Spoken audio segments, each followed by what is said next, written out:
Uno de los instrumentos indispensables en los viajes por mar es la brújula. Sin una brújula, para cualquier embarcación es muy fácil extraviarse. La brújula es necesaria para todo marino que se adentra en alta mar. La brújula está formada por una aguja de metal magnetizada y montada en el centro de un círculo graduado. Este círculo fijo tiene los 4 puntos cardinales: norte, sur, este y oeste. La aguja de la brújula siempre debe apuntar al norte magnético. Pero si el barco tiene algún objeto de hierro o de acero muy grande, esto puede afectar la orientación de la brújula, de la aguja. Y entonces la aguja ya no apunta al norte, y esto es lo que se conoce dentro del medio marítimo como una desviación. En el plano espiritual, la vida de un hombre siempre debe apuntar al norte espiritual, que es Dios. La vida de una persona en una correcta orientación siempre debe estar hacia Dios. Dios es el norte espiritual. En ocasiones no sucede así. Esto se ve afectado, los afanes del mundo, la influencia, las riquezas, los deseos de placer, ciertas pruebas, vienen como una gran atracción para la persona y entonces desvían el propósito. En pocas palabras, el pecado. Para corregir la desviación de una brújula se le instala un soporte llamado bitácora de compensación. Es una caja cuadrada equipada con un sistema de imanes alrededor que compensan las cargas magnéticas y hacen que la aguja apunte a donde debe apuntar. Esta caja de compensación o esta bitácora de compensación obra de una manera magnética hacia la aguja que la obliga a que oriente hacia el lugar correcto. En términos espirituales, nosotros también, en ocasiones, cuando hay desviación, necesitamos una caja de compensación, mejor dicho, un libro. Y ese libro es lo que tenemos en nuestras manos, que es la palabra de Dios. Ahora, la palabra de Dios nos define claramente hacia dónde y cómo debemos apuntar. Como hijos de Dios, como cristianos y como iglesia, siempre nos muestra en qué dirección debemos caminar. Entonces, la brújula espiritual del cristiano es la palabra de Dios. Ahora, desde la semana pasada comenzamos a estudiar lo que significa ser un cristiano, pertenecer a una iglesia, a la iglesia de Jesucristo. Y esto lo hicimos en la primera carta a los Corintios, capítulo 1, versículo 2, donde quiero pedirles por favor que me acompañen, primera carta a los Corintios, capítulo 1, versículos 1 y 2, para recordar un poco de lo que ya estudiamos y continuar en nuestra meditación. En esta primera carta dice lo siguiente: Pablo, llamado a ser apóstol de Jesucristo por la voluntad de Dios, y el hermano Sóstenes, a la iglesia de Dios que está en Corinto, a los santificados en Cristo Jesús, llamados a ser santos, con todos los que en cualquier lugar invocan el nombre de nuestro Señor Jesucristo, Señor de ellos y nuestro. Estos dos versículos nos dan la introducción a la carta, pero fueron la base de nuestro estudio la semana pasada.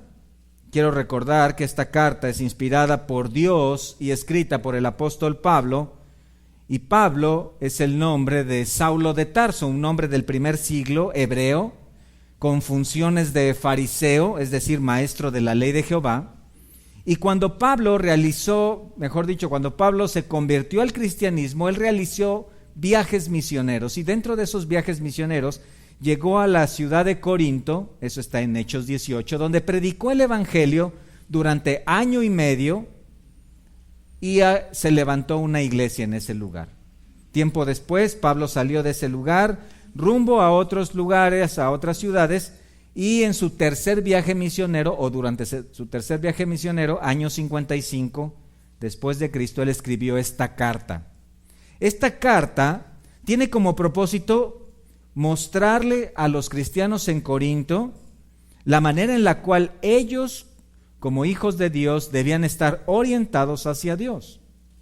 Esta carta fue escrita por el apóstol con el propósito de mostrarles también cuál es la posición de un cristiano a causa de haber creído al evangelio. Como apóstol, Pablo escribió cartas a las iglesias y estas cartas definieron la doctrina de cada iglesia. Y estas cartas son normativas en su autoridad para cada iglesia desde el primer siglo hasta hoy.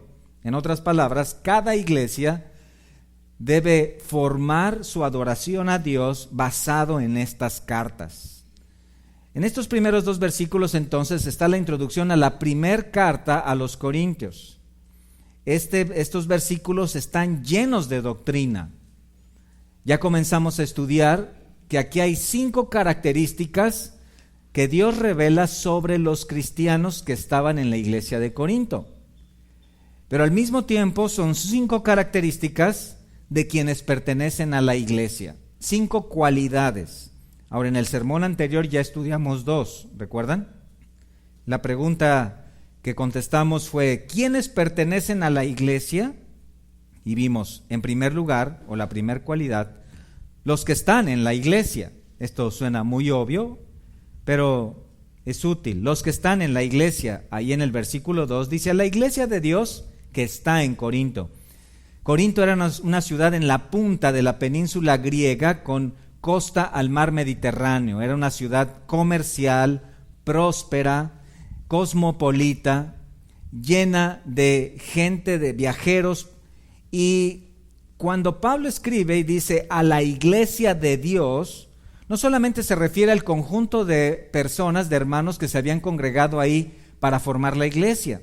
Se refiere también a la iglesia que pertenece a Dios. La iglesia no es simplemente un grupo de personas con intereses comunes, no es un lugar donde las personas se juntan para pasar el tiempo. La iglesia no es una actividad más en la agenda, la iglesia es el lugar de cada cristiano.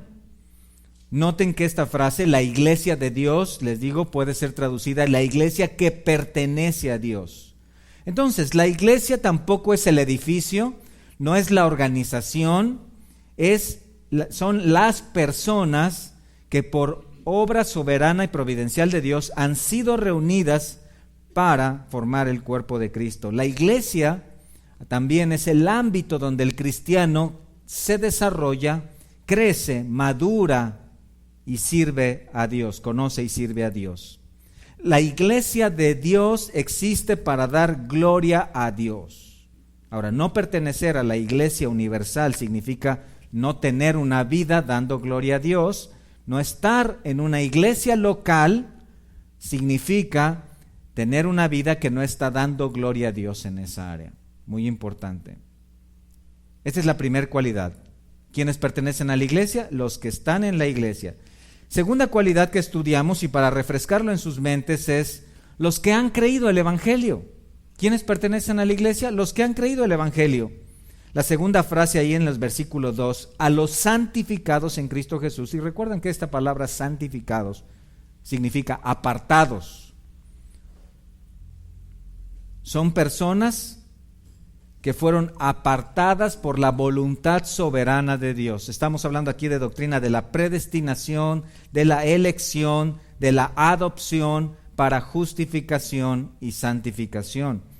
A los santificados en Cristo Jesús, es decir, la iglesia no se formó con personas que un día se encontraron en el camino por casualidad y se les ocurrió juntarse. No, Dios diseñó, formó y juntó a la iglesia mediante un proceso espiritual. Hubo dos elementos importantes que obraron para este proceso. El primero de ellos fue el evangelio de salvación basado en la obra de Jesucristo en la cruz, las buenas nuevas de salvación. La frase aquí, santificados en Cristo Jesús, significa personas apartadas por Dios para escuchar ese evangelio de salvación, creer en él y ser añadidas a la iglesia. En segundo lugar, el segundo elemento que obró en esto fue el Espíritu Santo. Ser santificado en Cristo Jesús significa ser receptor de la obra poderosa de convicción del Espíritu Santo para dar salvación, para dar fe a la persona y creer el Evangelio. En otras palabras, son personas transformadas por el poder del Espíritu Santo, siendo convencidos de pecado, justicia y juicio, y estos siendo apartados, sellados por el Espíritu para posesión de Dios. Entonces, esta es una gran verdad. Dios puso su vista en algunos desde antes de la fundación del mundo para hacer su obra de santificación en ellos, comenzando con llevarles el Evangelio hasta donde están, poner fe en sus corazones, abrir su corazón para creer y entonces ser apartados del mundo e integrarlos a la iglesia. Estas dos cualidades son las que ya estudiamos la semana pasada. Entonces, un cristiano es uno que está en la iglesia, un cristiano es uno que ha creído el Evangelio. Pero hay otras tres cualidades más que quiero revisar con ustedes esta tarde. Y vamos a continuar ahí en el versículo 2. Voy a darle lectura cuando dice: a la iglesia de Dios que está en Corinto, a los santificados en Cristo Jesús, llamados a ser santos. Nuestra tercera cualidad o tercera característica, respondiendo a la pregunta, ¿quiénes pertenecen a la iglesia? La respuesta es esta: los que crecen en santidad, llamados a ser santos. Ahora, ya vimos que los que han creído en el Evangelio son santificados en Cristo Jesús. Y quiero ir con cierta lentitud aquí para que sea claro, porque esto puede ser un poco confuso si vamos rápido. Ya vimos que los que han creído en el Evangelio son apartados para Dios. Pero ahora noten esta frase, llamados a ser santos. Esto es similar, pero no es lo mismo.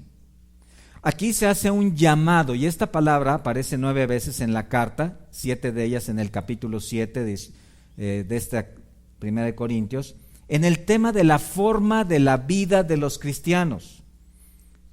También aparece en Gálatas 5:13, que dice lo siguiente: porque vosotros, hermanos, a libertad fuisteis llamados, solamente que no uséis la libertad como ocasión para la carne, sino servíos por amor los unos a los otros.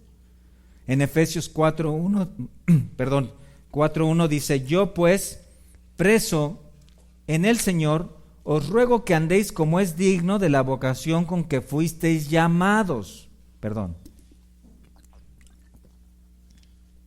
Entonces, mientras la frase santificados en Cristo Jesús se refiere a la posición del creyente, la frase llamados a ser santos se refiere a su vocación, a su práctica. ¿Sí? Este es un llamado a ser lo que se es, un llamado a actuar en santidad. Mientras la primera frase habla de lo que es el cristiano, su posición en Cristo, la segunda frase habla de lo que el cristiano debe hacer. Es una realidad, es una verdad, o mejor dicho, son dos verdades que la Biblia enseña en paralelo. Somos santos, somos santificados por haber creído al Evangelio, pero somos llamados a ser santos. ¿Qué es santidad? Bueno, de una manera sencilla, es pureza, es limpieza espiritual. La santidad es integridad, es obediencia a Dios. Entendamos esto: cuando una persona escucha el Evangelio, cree, es salvada, viene a una posición como cristiano, ahora se convierte en hijo de Dios, posicionalmente tiene ya ahora la vida eterna, posicionalmente ya es una persona santa, pero ¿qué sucede? Tal vez tú dices, mira hermano, no me siento muy santo. Tal vez la Biblia dice que soy un santo, pero no me siento muy santo, no me siento muy santa. Lo que sucede es que hay una parte de esa persona que aún no es santa, ¿cierto? Hay una parte que aún debe santificarse, es decir, escuchaste el Evangelio y creíste, hubo convicción, hubo arrepentimiento, confesión de pecado, tuviste fe en la obra de Cristo en la cruz, el Espíritu Santo cambió tu vida, te pasó de las tinieblas a la luz espiritual, pero hay áreas, hay actitudes, hay palabras que no han sido cambiadas. Espiritualmente hay una transformación radical de muerte espiritual a vida espiritual, pero de manera práctica parece que somos mucho más lentos. Vamos más a paso de tortuga, ¿cierto? Esto es lo que se presenta aquí. El cristiano, siendo ya una persona completamente santa en posición, es una persona no completamente santa en práctica.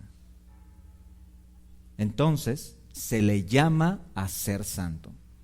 Ahora, desde el Antiguo Testamento podemos ver esto. Vayan por favor a Levítico 20. Desde la ley podemos ver este balance y estas dos verdades presentadas en las Escrituras.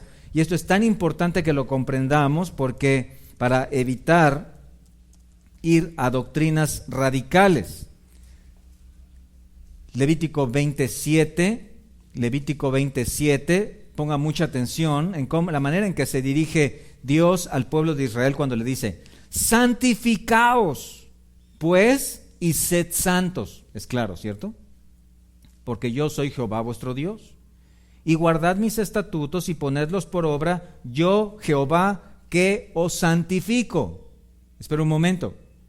Entonces, ¿de quién es la responsabilidad de santificar? ¿Quién lo hace? ¿Lo hacen ellos o lo hace Dios? Ambos. Ellos debían vivir en santidad, el pueblo de Israel debía santificarse viviendo en obediencia a Dios, pero Dios es el que lo santifica.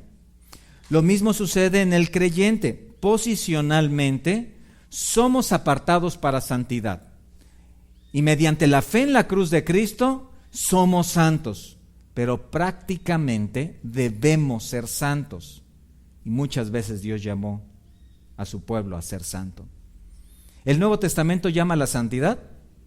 Sí, muchas veces. Romanos 1:7 dice, llamados a ser santos. Colosenses 3:12 dice, vestíos pues como escogidos de Dios, santos y amados. Entonces el llamado a la santidad es continuo. ¿Por qué? Porque de manera práctica no somos santos. No somos santos. Y en la naturaleza humana, menos. La naturaleza humana es contraria a la santidad. Piensa simplemente en esto. El homicidio de Abel no fue exceso de santidad, ¿cierto? La bigamia de Lamec, la mentira de Abraham, el engaño de Jacob, el odio de los hermanos hacia José, la rebeldía de Israel, la codicia de Acab, la obstinación de Saúl, el adulterio de David, la displicencia de Salomón, la rebeldía de todo Israel, la traición de Judas. ¿Fue por santidad? No, todo lo contrario. A causa de iniquidad, a causa de pecado. Entonces necesitamos comprender la doctrina de la pecaminosidad del hombre aún como cristianos. El hombre es pecador porque nace con pecado y continúa siendo pecador. ¿Por qué? Porque continúa pecando. Cuando venimos a Cristo, posicionalmente entonces somos trasladados a su reino y posicionalmente somos santos, pero en la vida diaria, ¿qué? Seguimos pecando. Ahora, tal vez no te veo muy convencido de esto. Bueno, colócate frente al espejo de los 10 mandamientos. Por un momento, colócate frente a ese espejo. ¿Lo recuerdas? Primer mandamiento: no tendrás dioses ajenos delante de mí. Es decir, que no debe haber otra cosa a la cual ames con todo tu corazón, alma y fuerza que Dios primeramente. Segundo mandamiento: no tomarás el nombre de Dios en vano, ¿cierto? Es decir, que no puedes decir, ¡ay Dios, se me pasó! Eso es tomar el nombre de Dios en vano, usarlo como cualquier palabra. Tercero, no te harás imagen ni ninguna semejanza de lo que está en el cielo, en la tierra, para adorarlos. Cuarto, guardarás el día de reposo, es decir, darás prioridad en tu tiempo a las cosas de Dios. Quinto, ¿lo recuerdan cuál es? Chicos, ¿cuál es el quinto mandamiento? Honra a tu padre y a tu madre. Sexto mandamiento, no matarás. Séptimo, no adulterarás. Octavo, no levantarás falso testimonio. Noveno, caray, ya nos faltó alguno, ¿verdad? No hurtarás. Décimo, no codiciarás. Nos ponemos frente al espejo de los 10 mandamientos y ¿qué podemos concluir? Hay pecado todos los días, ¿cierto? A veces más, a veces menos, en todo lugar, en todos nosotros. En 1 de Juan 1:8 dice, si decimos que no tenemos pecado, nos engañamos a nosotros mismos. En todos hay pecado. Somos santos, pero no somos santos. A esto se refiere este versículo 2. Ambas cosas son verdad. Y esta es una realidad en la iglesia cristiana y era una realidad en la iglesia de Corinto. En esta carta, si ustedes han leído, se trata problema por capítulo. ¿Qué digo problema? Pecado por versículo, prácticamente. No tenían vida de santidad, había conflictos entre ellos, egoísmo en los ministerios, inmoralidad, falta de amor. Comían alimentos ofrecidos a los ídolos, se menospreciaban unos a otros dentro de la iglesia. Esto es similar a lo que sucede en parte de la iglesia cristiana hoy, ¿cierto? Ahora, ¿qué hacemos ante esto? Dios nos llama a vivir en santidad. El cristiano necesita llamados continuos a vivir en santidad. Vayan por favor a la primera carta del apóstol Pedro, capítulo 1, versículo 15. Primera de Pedro 1:15. Observen. Dice, sino como aquel que os llamó es santo, sed también vosotros, ¿qué? Santos en toda vuestra manera de vivir, porque escrito está, sed santos, porque yo soy santo. Noten, aquí está la motivación para ser santos. ¿Quién es? Dios mismo. Él espera santidad de su pueblo porque Él es santo. Isaías 6, ¿recuerdan? En el Antiguo Testamento, el sumo sacerdote debía tener claro esto cuando se presentaba a ofrecer los sacrificios. Dentro de su vestimenta, ellos colocaban sobre su cabeza una mitra, y esta mitra, que una especie de gorro, tenía una placa al frente, una placa de oro, que tenía una frase, y esta frase era, santidad a Jehová, llamando no solamente al sumo sacerdote, sino a todo el pueblo a vivir en santidad. Si ven todavía ahí en 1 de Pedro 1:16, nos dice, escrito está, sed santos porque yo soy santo. Y la pregunta ahí tal vez obvia es, ¿cuándo? ¿Cómo? ¿Dónde? Versículo 15 al final dice, en toda vuestra manera de vivir. Entonces, la santidad no es solamente un concepto aprendido en un seminario acerca de Dios. La santidad es práctica, vívida, diariamente. Se aplica en todos lados. La santidad es el traje que debemos vestir en toda ocasión. Es un traje adecuado espiritualmente para cualquier lugar, con cualquier persona. La santidad, podemos entonces decir, es el estado ideal del hombre. Y por supuesto que aquí las esposas van a decir amén si digo, ¿quién no quiere un esposo santo? ¿No? Amén. ¿Y quién no quiere una esposa santa? Oh, ¿quién no quiere hijos santos? La santidad nos identifica con Dios, nos acerca a Dios. La santidad práctica es el estado ideal del hombre. Piénsenlo en términos de Adán y Eva antes de la caída en el huerto del Edén. Había santidad. La santidad entonces es la plataforma sobre la que cada cristiano edifica una vida agradable a Dios. La santidad es como el hilo al cual sigue la aguja de la salvación, el cual sigue la aguja de la salvación. Cuando hay salvación, comienza la santidad. La santidad, en otras palabras, es la meta de la vida cristiana. La perdimos en el Edén, pero se trata de volver a ella. Es como volver al futuro. ¿Han escuchado esa frase? Los de más de 40 años sí. Volver al futuro. ¿Qué significa? Se trata de recuperar la santidad viendo hacia atrás, perdida en el pasado, allá en el Edén, pero con la esperanza de obtenerla, con una certeza, viendo ¿a dónde? Al futuro, en la glorificación, exactamente. La santidad entonces es estado indispensable del que es salvo. ¿Sí? Es el ambiente adecuado, como un pez se desarrolla y crece en el agua, el cristiano debe desarrollarse y crecer en santidad. Incluso es tan importante que Hebreos 12:14 dice, sin santidad nadie verá al Señor.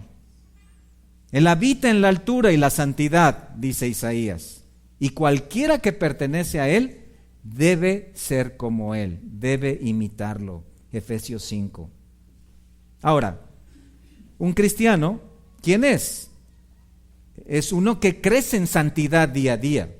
La iglesia no es el edificio de los perfectos, es el hospital de los heridos, de los imperfectos, de los que están en camino de santidad. Un cristiano crece en santidad cada día, no por fuerza de voluntad, sino por poder de santificación. Por eso es que un cristiano es aquella persona que tiene el Espíritu Santo morando en él y el Espíritu Santo le guía a la verdad y produce un fruto, Gálatas 5:22, de madurez, y ese fruto espiritual se manifiesta en una vida de santidad. En otros términos, la vida cristiana se trata de alejarte del mundo de pecado y acercarte al cielo de santidad. Eso es la vida cristiana. Es mucho más que aprender un catecismo, es que memorizar una serie de preguntas y respuestas acerca de Dios. Es mucho más que simplemente aprender versículos, ¿se dan cuenta? La esencia de la vida cristiana es esta: un hombre, una mujer, conociendo a Dios a través de su palabra, creciendo en santidad. Esa es una definición de un cristiano. Cada ordenanza obedecida, cada mandamiento puesto en práctica, cada instrucción vivida es un escalón más en la escalera de santidad. Esta es la esencia de la vida cristiana. Miren, quiero en otras palabras, Dios no necesita nuestra adoración, ¿están de acuerdo? Él es adorado por los ejércitos celestiales. Dios no necesita nuestro servicio, Él puede hacer lo que Él quiere, Él es todopoderoso, puede llevar a cabo su obra sin nosotros. Él puede salvar a cualquiera. Entonces, ¿por qué estamos aquí? Para crecer en santidad y ser semejantes a nuestro Salvador. Entonces, cada uno de nosotros somos llamados, y lo que vemos en el versículo 2, ahí en 1 Corintios, es este llamado, llamados a ser santos. Esta es la tercera característica. ¿Quién es un cristiano? El que está creciendo en santidad. 1 Tesalonicenses 4:3, pues la voluntad de Dios es vuestra santificación. Ahí la pregunta obvia es, bueno, ¿y cómo puedo ser santo? ¿Cómo puedo ser santo? ¿Me doy una vuelta por Jerusalén, allá un viaje misionero, allá a la Tierra Santa, para que se me pegue un poco? ¿Qué hago? ¿Me duermo con la Biblia, la pongo debajo de mi almohada para que se me pase un poco de palabra santa? ¿Me congrego todos los domingos en un lugar que se siente una atmósfera santa? ¿Convivo con todos los que se dicen santos? Bueno, en Efesios 4:24 dice, vestíos del nuevo hombre, creado según Dios en la justicia y santidad de la verdad. Ponga mucha atención a esto, es la justicia y santidad de la verdad. La fuente de la verdad la tienes en tus manos. ¿Qué es? La palabra de Dios.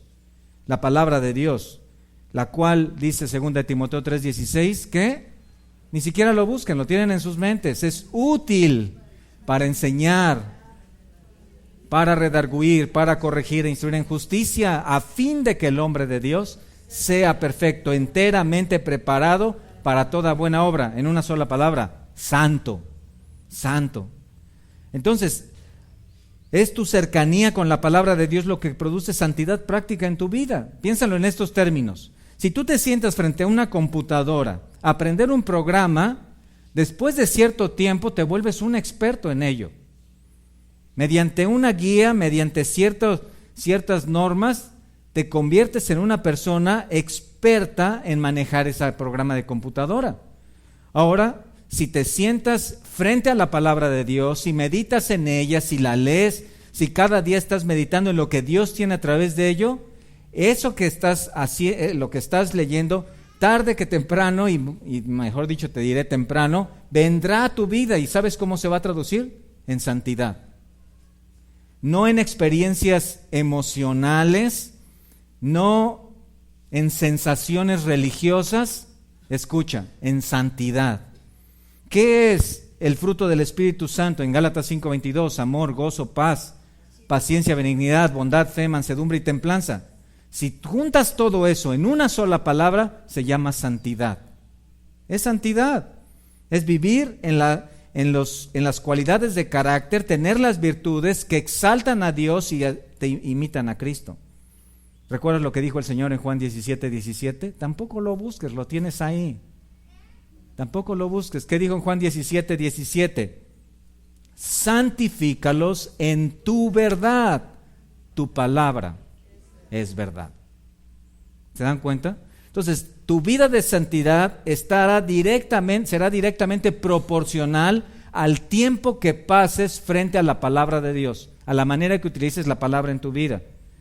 Entonces, podemos aquí deslindar lo siguiente: no son las actividades relacionadas con una iglesia lo que santifican tu vida. No son una simple profesión lo que te hace santo o santa. No es simplemente participar de todo, ser ajonjolí de todos los moles, lo que lleva tu vida a la santidad. ¿Qué es? La verdad de Dios. La palabra de Dios santifica.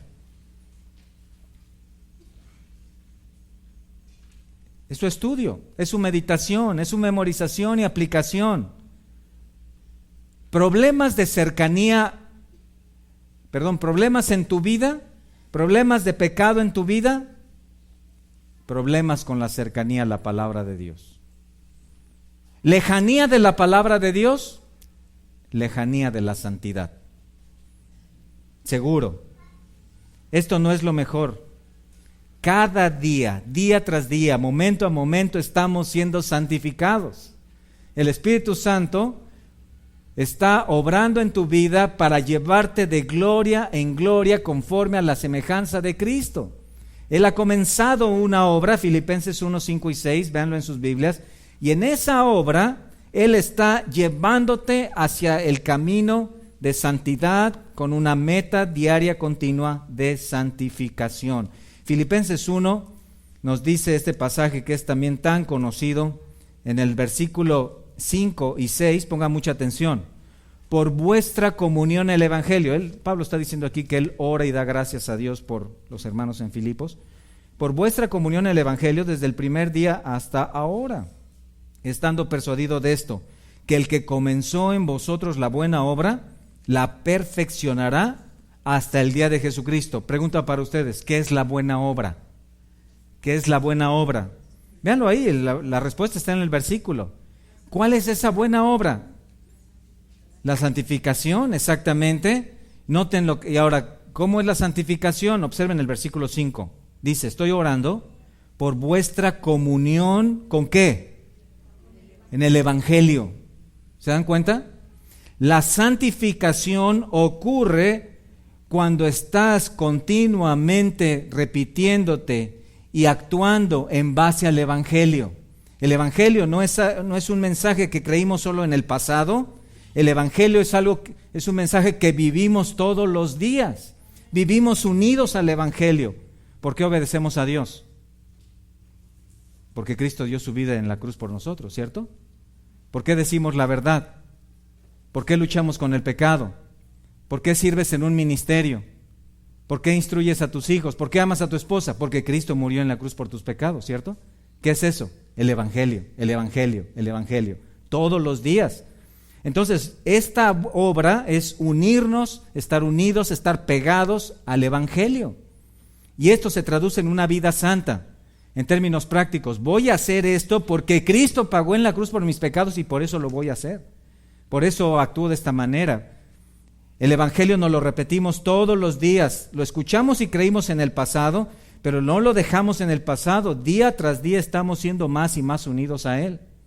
De tal manera que cada área en tu vida, cada acción, cada palabra, cada pensamiento, lo llevas a la obediencia a Cristo. ¿Por qué? Porque Él pagó en la cruz por tus pecados, ¿cierto? Entonces, esta es la tercera característica. ¿Quiénes pertenecen a la iglesia? ¿Quiénes pertenecen a la iglesia? Los que crecen en santidad. Cuarta, regresando a 1 Corintios 1:2. Cuarta, la iglesia estaba en Corinto, pero no eran los únicos cristianos.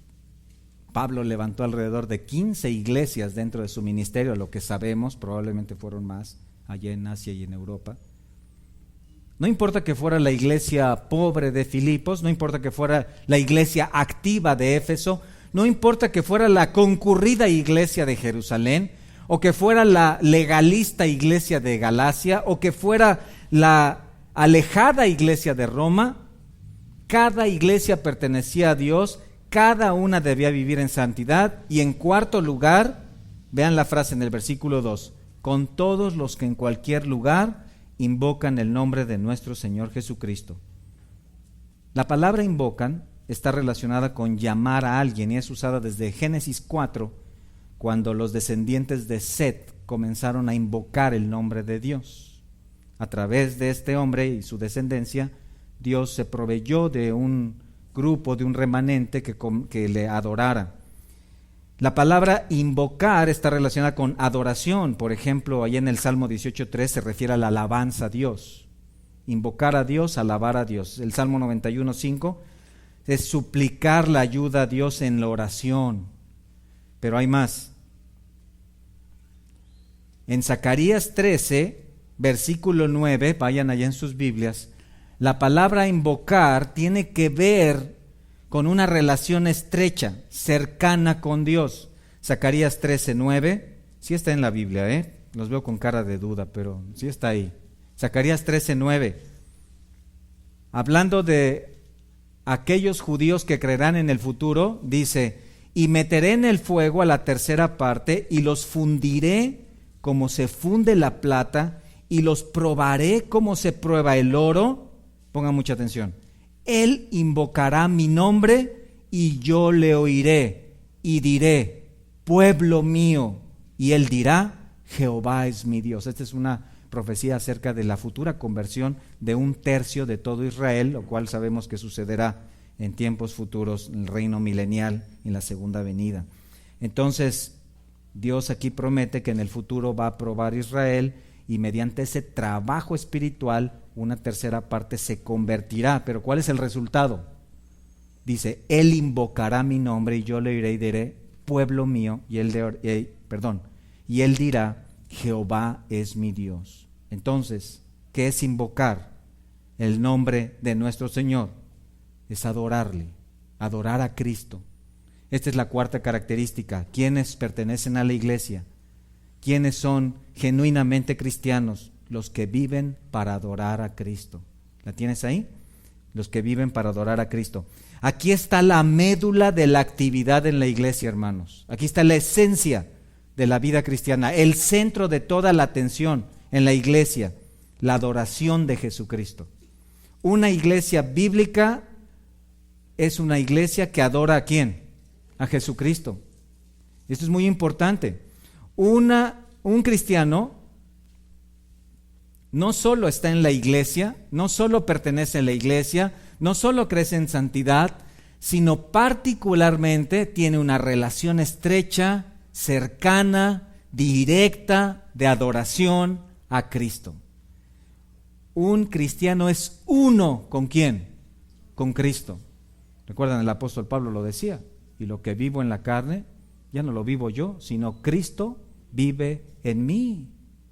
Una iglesia bíblica adora a Cristo y la iglesia existe para esto. El hombre fue creado para adorar y el cristiano es, recuerdan otra vez, un volver al futuro. ¿Por qué volver al futuro? Porque volteamos hacia atrás al Edén donde se perdió esa adoración, pero lo hacemos también viendo con una certeza al futuro, cuando se recuperará la adoración en la glorificación. Ahora Pablo entonces escribe aquí a los Corintios y les dice, ustedes deben entender que este es el centro de la vida cristiana. Vean, por ejemplo, ahí, si siguen en el primer capítulo, 1 Corintios 1, pero vean conmigo el versículo 6. Así como el testimonio, dice, acerca de Cristo ha sido confirmado en vosotros. Vean el versículo 17. Pues no me envió Cristo a bautizar, sino a predicar el evangelio, no con sabiduría de palabras, para que no se haga vana, ¿qué? La cruz de Cristo. ¿Ven el énfasis? Ahora vean en el capítulo 2, versículo 2. Den la vuelta ahí a su página cuando dice, pues me propuse no saber entre vosotros cosa alguna, sino ¿qué? A Jesucristo y a este crucificado. Entonces, mientras que la iglesia por una parte es columna y baluarte de la verdad, al mismo tiempo, si hablamos de otro pilar, podemos decir que la iglesia exalta en alto a Jesucristo y a este crucificado. Ese es nuestro mensaje. Cualquier adoración de otro tipo no está acorde a la voluntad de Dios. Cualquier exaltación de otro elemento, persona, virgen, santo, animal u objeto, escucha, es idolatría. Porque la Biblia exalta única y exclusivamente a Cristo, nuestro Señor. Él merece toda la gloria. Observen cómo dice aquí en 1 Corintios capítulo 1, versículo 2. Llamados a ser santos con todos los que en cualquier lugar invocan el nombre de ¿quién? De nuestro Señor Jesucristo. Noten, no una denominación, no un santo, no una virgen, Jesucristo, nuestro Salvador. Entonces, Él merece toda la gloria, honra, exaltación en nuestras vidas y la iglesia es el lugar donde cada cristiano aprende cómo hacerlo día a día. La iglesia es el ámbito donde cada cristiano aprende a hacerlo. Es como cuando llevas a un niño que quieres enseñarle a nadar. ¿Dónde lo tienes que llevar para aprender a nadar? Imagina que tú le dices, mira, bueno, a ver, párate ahí en tu recámara y a ver, mueve tus brazos. Y empieza a nadar, haz de cuenta que estás nadando. ¿Puede suceder eso? ¿Va a aprender a nadar? No. ¿A dónde lo tienes que llevar? Exactamente, al ambiente. La iglesia es el lugar donde cada cristiano aprende cómo adorar a Cristo. Ahora, Corinto era una ciudad muy famosa en la antigüedad. Corinto era una ciudad realmente importante, no solo por la entrada de todo el comercio del Mediterráneo hacia Europa y Asia. Corinto tenía un puerto en cada costa, especialmente por esto.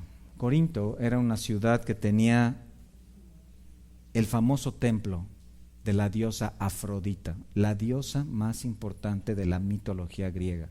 Afrodita era la diosa del amor, de la reproducción, de la fertilidad, era la diosa más importante, era representada por una mujer desnuda.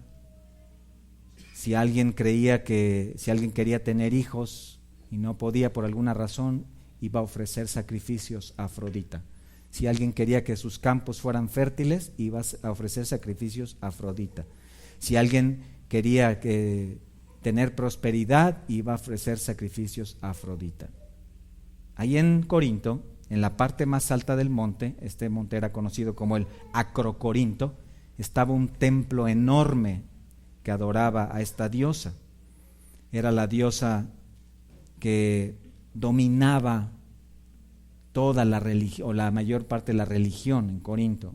Ahora, Corinto era una ciudad muy especial en la antigüedad, al grado que las prácticas inmorales, que por supuesto la gente de ahí no las veía como tales todas, pero las prácticas inmorales se decía corintianizar. Una persona que corintianizaba era una persona inmoral. Era socialmente aceptado la promiscuidad, la homosexualidad. Aunque la ciudad existió desde el siglo V antes de Cristo, en el año 44 antes de Cristo, la ciudad fue embellecida, es decir, era una ciudad nueva, lujosa, llena de comercio, de gente y de pecado. Y ahí en ese lugar estaba la iglesia de Dios, la iglesia de Cristo. Era la ciudad de pecado, era como Las Vegas del primer siglo. Esto hacía especialmente difícil que un cristiano pudiera adorar a Jesucristo, vivir en santidad en medio de este ambiente. Entonces, piénsenlo desde esta perspectiva. Dios tiene que hablar mucho a la iglesia de Corintios. Por ejemplo, si comparan, ¿cuántos capítulos fueron escritos para los Efesios? 6. ¿Cuántos para los Gálatas? 6. ¿Cuántos para los Filipenses? 4. A los Colosenses, 4. A los Tesalonicenses, en 2 cartas, 8. A los Romanos, 16. A los Corintios, 29 capítulos. ¿Por qué tantos? Porque era particularmente difícil vivir en santidad y adorar a Jesucristo en esa ciudad. Las cartas revelan mucho de lo que sucedía en Corinto. Ellos no estaban consagrados a una vida de adoración a Dios. La iglesia se estaba desviando. Basta con ver los temas que se tratan. Por ejemplo, es la única carta donde se menciona que se expulsará a alguien de la iglesia. Es la única carta. Es la única carta donde se menciona un caso de incesto dentro de la iglesia. Es la única carta o la única iglesia donde se mencionan pecados como homosexualismo, fornicación y adulterio en la iglesia. En 1 Corintios 1:5, ¿están ahí? Dice, de cierto se oye que hay entre vosotros fornicación.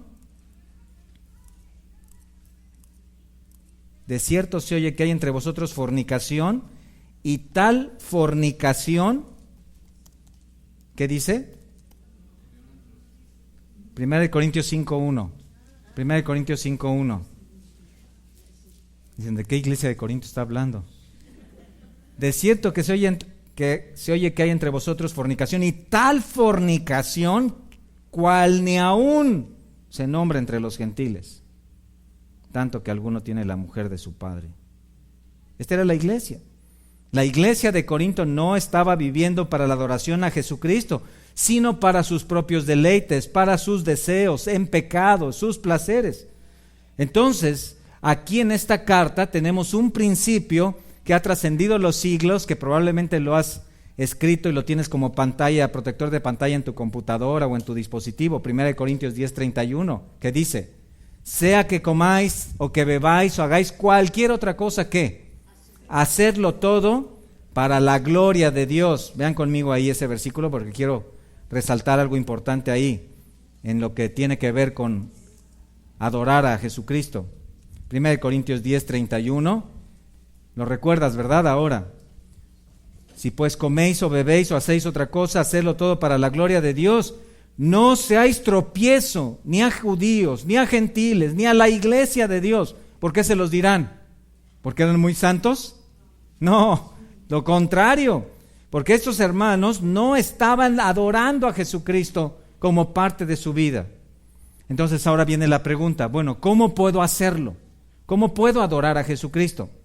Con una vida centrada en exaltar y adorar a aquel que dio su vida por ti. Es decir, volteando ¿a dónde? A la cruz. Nuevamente, el Evangelio es la motivación por la cual vivimos adorando a Jesucristo, ¿cierto? Imitamos sus atributos, obedecemos sus mandamientos, aprendemos sus actitudes, seguimos su ejemplo. Vean lo que dice ahí en 1 Corintios 1:2. ¿Quiénes son los cristianos? Los que invocan el nombre del Señor Jesucristo. ¿Se dan cuenta? Y esto tiene que ver con estilo de vida. Es decir, no tienes que esperar al domingo para adorar a Jesucristo.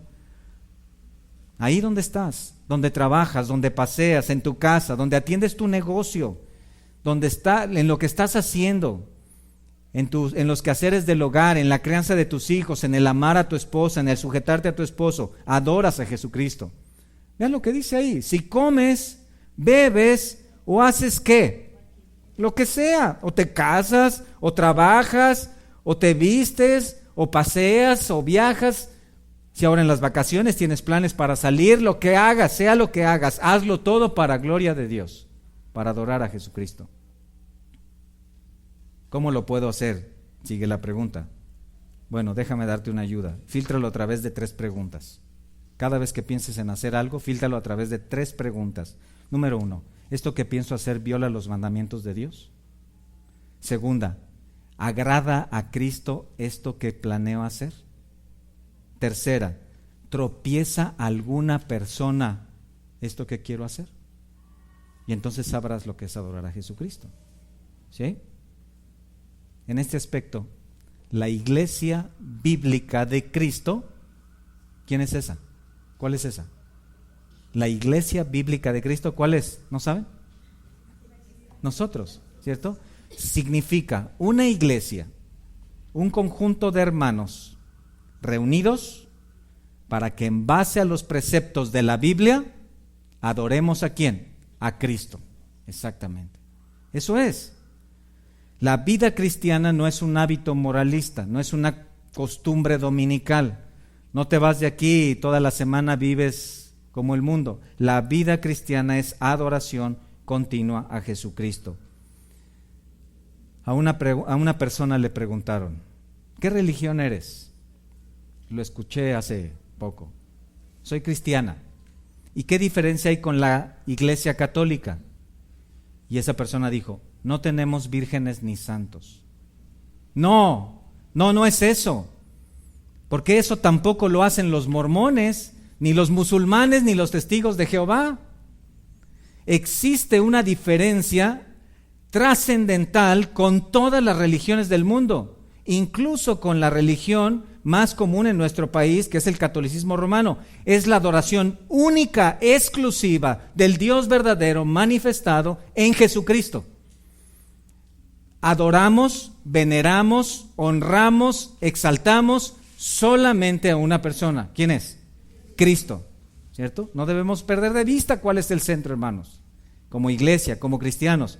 Vean ahí en el capítulo 1, están ahí como en esta carta continuamente el apóstol Pablo les hace este llamado. 1, versículo 13. ¿Acaso está dividido Cristo? ¿Fue crucificado Pablo por vosotros o fuisteis bautizados en el nombre de Pablo? Dice: doy gracias a Dios de que ninguno de vosotros sea bautizado, sino a Crispo y a Gallo, para que ninguno diga que fuisteis bautizados en mi nombre. También bauticé a la familia de Estéfanas, de los demás no sé si ha bautizado algún otro. Pues no me envió Cristo a bautizar, sino a predicar el evangelio, no con sabiduría de palabras, para que no se haga vana la cruz de Cristo. ¿Qué está diciendo Pablo? En la iglesia no hay divisiones. En la iglesia todos deben adorar ¿a quién? A Jesucristo. ¿Ven eso? Si ven ahí en el versículo 23 de este mismo capítulo: pero nosotros predicamos a Cristo crucificado. ¿Ven? Y si brincan hasta el capítulo 3, versículo 23, como una referencia de cómo Pablo está llamando, dice: y vosotros de Cristo y Cristo de Dios. Esto nos guarda de denominaciones, ¿saben? Esto nos guarda de grupos. Esto nos previene de sentirnos aparte. ¿Quién es cristiano? Los que adoran a Cristo. Los que adoran a Cristo. Es decir, no somos cristianos de estatutos. No somos cristianos porque sigamos las doctrinas de la gracia. No somos los defensores de las doctrinas de la gracia. Somos cristianos porque adoramos a Cristo. Y las doctrinas de la gracia están ahí y las enseñamos. Pero no nos desviemos, no tomemos sustitutos. En otras palabras, no tomes esplenda espiritual, ¿no? Es Cristo, no el centro de nuestra vida, autor y consumador de la fe. Hay una alabanza que me encanta, últimamente está es muy cantada, dice: pon tus ojos en Cristo, tan lleno de gracia y amor, y lo terrenal sin valor será a la luz del glorioso Señor. ¿A quién predicamos? A Cristo. ¿Como quién buscamos vivir? Como Cristo. Enseñamos, buscamos enseñar el glorioso evangelio de la cruz de Cristo. Nada más. Hace algunos años un barco naufragó en las costas de Irlanda y el capitán y su tripulación eran famosos por ser buenos marinos. Las autoridades navales, después del accidente, empezaron a ver cuál pudo ser la causa que hizo que el barco fuera al desastre. Se dio tanta importancia a este naufragio que finalmente se envió a un buzo al lugar donde el barco había naufragado y se había hundido para ver qué había pasado. Tenían que encontrar la causa. Y el buzo extrajo algunas piezas del barco y entre esas piezas extrajo la brújula. Entonces se supo lo que había pasado. El problema fue que un día antes del naufragio, un marinero estaba encargado de limpiar la brújula. Cuando lo hizo de una manera descuidada que quebró la punta de la brújula. Esa punta se alojó en un resquicio, esa punta de la aguja se alojó en un resquicio de la brújula y comenzó a desviar la aguja dando mala información. Cuando el barco entró en un lugar estrecho, debiendo atravesar ese lugar, chocó con una de las rocas y se hundió. ¿Todo por qué? Por la negligencia de un marinero que no supo tener cuidado con el instrumento de medición. Lamentablemente hoy estamos en un tiempo así. En muchos lugares se ha perdido el centro, se ha perdido la brújula de orientación. ¿Y cómo se llama? Adorar a Cristo. Alabamos, nos reunimos, en un rato más comemos, disfrutamos, nos juntamos, servimos, pero ¿por qué lo hacemos? Para adorar a Cristo. ¿Eso es lo que estás haciendo en tu vida? ¿Por eso lo haces? Adorar a Cristo. Quinta y última cualidad. ¿Quién es un cristiano? ¿Quién es el que pertenece a la iglesia? Regresando a 1 Corintios 1. Vean la última frase. Los que invocan el nombre de nuestro Señor Jesucristo, Señor de ellos y nuestro. Ahí está. ¿Quién es un cristiano? Los que han tomado a Cristo como su Señor. Esta es la doctrina del señorío de Jesucristo, la cual sí es bíblica. Simplemente basta recordar uno de los versículos tan conocidos y famosos, Romanos 10:9, ¿qué? Que si confesares con tu boca que Jesús, ¿qué? Es el Señor. Ahí está tan claro. La palabra kurios, Señor, significa amo o dueño. En el primer siglo esta palabra no solamente significaba, o no solo identificaba a un hombre, identificaba al dueño de algo, de alguien. En un contexto donde la esclavitud era practicada, es decir, había personas que tenían esclavos, decir Jesús es mi Señor significaba, en pocas palabras, soy su esclavo. Él es mi amo, Él es mi dueño, pertenezco a Él. Significaba decir, Él gobierna mi vida pertenece a Él, soy de su propiedad, soy su esclavo. Era claro, Él me posee. Ahora, para la iglesia de Cristo, no puede haber conocimiento correcto de Él sin tomarlo como Señor. Incluso, escucha esto, no puede haber salvación si no es realmente tu Señor. Acompáñame a Mateo 7, versículo 21 al 23. Necesitamos ver esto a la luz de la palabra para que tengamos claridad. No todo el que me dice, Señor, Señor, entrará en el reino de los cielos, sino el que hace la voluntad de mi Padre que está en los cielos. Aún dice ahí, mira, muchos me dirán en aquel día, Señor, Señor, no profetizamos en tu nombre y en tu nombre echamos fuera demonios y en tu nombre hicimos muchos milagros. En otras palabras, ¿No hicimos tantas cosas en tu nombre? ¿Y qué les dice? Entonces les declararé, nunca os conocí, apartaos de mí, hacedores de maldad. ¿Te das cuenta? Si hay una relación con Cristo, primaria, cotidiana, que debemos recordar en todo lugar y en toda área de nuestra vida, es esta: Él es nuestro Señor. Él dice, nosotros obedecemos. Él manda, nosotros actuamos. Una obediencia completa, integral a su señorío. La palabra en el Antiguo Testamento utilizada para esto es Adonai, que se traduce regularmente Señor. Habla de su soberanía, su poder para poseer todas las cosas en el mundo, incluyendo tu vida y la mía. Entonces, cuando el mundo dice odia, Cristo dice ama. Cuando el mundo dice soborna, Cristo dice sé honesto. Cuando el mundo dice di mentiras, véngate, disfruta la vida, enriquécete, Cristo dice sé honesto, di la verdad, perdona, busca las riquezas espirituales, vive en santidad. ¿Y qué hace el cristiano? Obedece. Entonces, tomar a Cristo como Señor significa congrégate, medita en la palabra, discipúlate, lee tu Biblia, ora, sirve al Señor con tus dones, sé obediente a Él, confiesa tus pecados, trata con ese orgullo, ama a tu esposa, sujétate a tu marido, cría a tus hijos, obedece a tus padres, etcétera, etcétera, etcétera. No voy a dar aquí todos, imagínense cuánto nos vamos a tardar. Ahora, ponga mucha atención en esto. Por eso es que la vida del cristiano no puede comenzar, no debe comenzar abriendo la puerta de su corazón a Cristo. Porque en ese momento es la persona la que es colocada como Señor. Se le coloca al hombre como el Señor, el cual abre la puerta, cuando Él quiere, de su corazón a Cristo. Eso es antibíblico y es una ofensa al señorío de Cristo, a la soberanía de nuestro Salvador. Lo mismo sucede con la doctrina de la decisión. ¿Qué dice la doctrina de la decisión?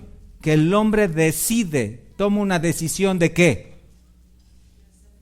Dice por ahí algunos folletos, dale la oportunidad a Cristo. Esa frase coloca al hombre acá y a Cristo acá. Y ve a Cristo como un bombero, como alguien que viene para servirme, para resolver mi vida. Y eso es una blasfemia. Esa es una herejía. Entonces el hombre debe escuchar el evangelio de un Salvador y el hombre debe arrepentirse. Se le manda al hombre que se arrepienta y que crea en la cruz de Cristo. No es una invitación, no es una sugerencia, es un mandato. Hechos 17:30. Dios, habiendo pasado por alto los tiempos de ignorancia, ahora manda en todo lugar a toda persona que se arrepienta. Incluso Juan 6:44 quita la posibilidad de que la persona pueda aún por sí mismo ni abrirle el corazón a Dios, ni invitarlo a pasar, ni cenar con Él, ni todo lo que se dice. Juan 6:44 dice, ninguno puede venir a mí, ninguno, si el Padre que me envió no le trajere. Más adelante en el versículo 65 lo repite, por eso os he dicho, ninguno puede venir a mí si no le fuere dado del Padre. ¿Se dan cuenta? El evangelio bíblico coloca a Cristo en lo alto y manda a los hombres que se arrepientan, dándoles la oportunidad de venir a Cristo, reconocerlo como su Salvador. Ahora, ¿qué hay de la vida cristiana? Lo mismo. Mateo 6:10, dentro de la oración del Padre Nuestro, hágase, ¿qué? Tu voluntad. Romanos 12:2, debemos saber cuál es la buena voluntad de Dios, agradable y perfecta. Efesios 6:6, como siervos de Cristo, de corazón, haciendo la voluntad de Dios. Primera de Pedro 4:2 dice que debemos vivir el tiempo que resta en la carne conforme a la voluntad de Dios. Siempre es la voluntad de Dios. Ahora, ¿cómo es posible hacer esto? Lo mismo. ¿Cómo es posible? En el Salmo 40 el salmista dice, el hacer tu voluntad, Dios mío, me ha agradado y tu ley está en medio de mi corazón. Entonces, orgullo, rebeldía, pecado, necedad. La palabra de Dios 3 veces al día, por toda la vida, con rodillina, en oración, y eso somete tu corazón a Dios. En los últimos meses hemos hablado de una práctica que surgió allá en el 2012. En el 2012 un pastor, Mark Batterson, escribió un libro llamado El Hacedor de Círculos. Y en El Hacedor de Círculos, el pastor Batterson propone, basado en una leyenda de un siglo antes de Cristo, propone hacer una práctica de la oración. En esa práctica él habla de Honi, un sabio judío que estando en su pueblo en medio de una tremenda sequía, hizo un círculo en la arena, se metió al círculo y oró diciendo: no me voy a mover de aquí, Dios, hasta que no llueva. La leyenda dice que llovió a cántaros en ese lugar y que a partir de entonces esta es una práctica que la iglesia cristiana debe seguir. El libro Hacedor de Círculos propone que las personas pinten en el piso un círculo, se metan a él, al cual le llaman el círculo de la oración, se metan a él y desde ahí le digan a Dios que esperan una bendición y que no se van a salir hasta que esa bendición venga. Por supuesto que en el fanatismo americano, que es tan característico, ya hay el círculo de la familia, el círculo del trabajo, el círculo de las relaciones, el círculo de los hijos, el círculo de los padres, y hay círculo para todo. Y esto suena tan ridículo que tú pensarías que cualquier cristiano con un poco de conocimiento inmediatamente identificaría esto y diría: bueno, esto no es una práctica bíblica. No lo encuentras en ningún lado en el Antiguo Testamento, ni en el Nuevo Testamento, ni en los apóstoles, ni en la iglesia. Por el contrario, aún suena a una práctica espiritista, ¿cierto? Utilizando elementos, una práctica de metafísica, centros de poder, una práctica de prosperidad, declarar por fe, reclamar promesas, obligar a Dios que haga algo. Nuevamente, es colocar al hombre por encima de Dios. Entonces, cualquiera podría pensar simplemente: bueno, eso no es bíblico. Lo terrible es que a partir del 2012 y de los últimos 3 años, muchos líderes espirituales cristianos, aún algunos de sana doctrina, que considerados de sana doctrina, han practicado esto. Entonces vemos algunas fotos ahí donde aparecen algunos líderes, entre ellas una mujer de las que hemos recomendado su ministerio, de Aviva Nuestros Corazones, también dentro de un evento de mujeres, de Mujer Verdadera, ya en el 2012, dentro de un círculo, orando con otras mujeres. Ahora, puede ser algo muy inofensivo, ¿cierto? Sin embargo, repito, detrás de esta práctica hay una doctrina que tiene que ver con el hecho de que el hombre entra en el círculo y le dice a Dios lo que debe hacer. Eso es herejía, es antibíblico. Debemos tener cuidado con esto, estar al pendiente de esto. Yo espero que esta práctica sea algo pasajero y la iglesia no se quede en ese círculo y se salga del círculo, ¿no? Entonces, tenemos que tener cuidado con esto. Pero ¿qué hace esta clase de práctica? Rebaja a Jesucristo y a Dios de su trono soberano y coloca al hombre adentro de un círculo como soberano que le dice a Dios lo que debe hacer. Esta frase, y por supuesto que no recomiendo que lean el libro, pero hay un artículo que examina este libro, y esta frase realmente es diabólica, porque esta actitud de no voy a salirme del círculo hasta que no hagas lo que yo quiero. Uno de los pilares de una doctrina sana es enseñanza centrada solo y exclusivamente en la Biblia, y la Biblia exalta a una sola persona. ¿Y quién es esa persona? Jesucristo. Oramos en sumisión a la voluntad de Él. Actuamos en obediencia a sus mandamientos. Esperamos el tiempo de Él, ¿cierto? Él es nuestro Salvador, pero también es nuestro Rey y es nuestro Señor. ¿Qué es lo que nuestro Señor quiere? Esa es la pregunta de cada día para el cristiano. Un cristiano no es uno que lo publica como una profesión de fe. Un cristiano se congrega, alaba a Dios, estudia la palabra, sirve a Cristo con sus dones, se sujeta a los deseos de Cristo, hace la voluntad de Cristo, pide perdón a Cristo cuando falla, entrega su vida a Cristo, planes, proyectos, deseos, palabras, hasta pensamientos, todo para Cristo, de tal manera que pueda decir: soy tu esclavo, heme aquí, dime qué debo hacer. ¿Es eso lo que has pensado en tu vida de ser un cristiano, una cristiana? Si es así, gloria a Dios. Si no es así, entonces necesitas ir a la palabra y entender esto. Y tal vez necesitas comprender que su obra en la cruz, donde derramó su sangre, fue una obra que exaltó la obra de Dios, exaltó su misericordia y su gracia de tal manera que Dios lo exaltó hasta lo sumo y le dio un nombre que es sobre todo nombre, para que en el nombre de Jesús se doble toda rodilla. ¿Sabes cuál es ese nombre? Es Señor. Y hoy, si tú no lo has entendido, Dios y Cristo te mandan que te arrepientas, que te vuelvas a Él, que lo reconozcas a Él como el Salvador y el Señor de las almas. No una denominación, no una religión, a Él y su palabra como reyes, a Él como Rey. Vamos a orar, démosle gracias a Dios por este tiempo. Padre, gracias por este tiempo que nos das en tu palabra. Hoy reconocemos tu gracia en nuestra vida, nos haces ver quién es un cristiano. Queremos ser una iglesia así, queremos ser hombres y mujeres que te adoren, que te tomemos como Señor de toda nuestra vida.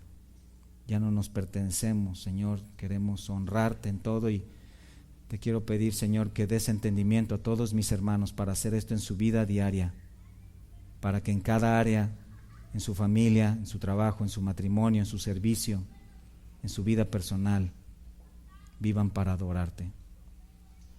Y también, Señor, si hay alguien aquí que no ha comprendido lo que es la vida cristiana y ha pensado que es una simple religión, una costumbre, te suplico, Señor, que lleves su corazón a la cruz de nuestro Salvador, para que vea tu obra, para que reconozca que tú eres Rey soberano, y así venga en arrepentimiento a ti. Te pedimos esto agradecidos, Padre, en el nombre de tu Hijo Jesucristo. Amén.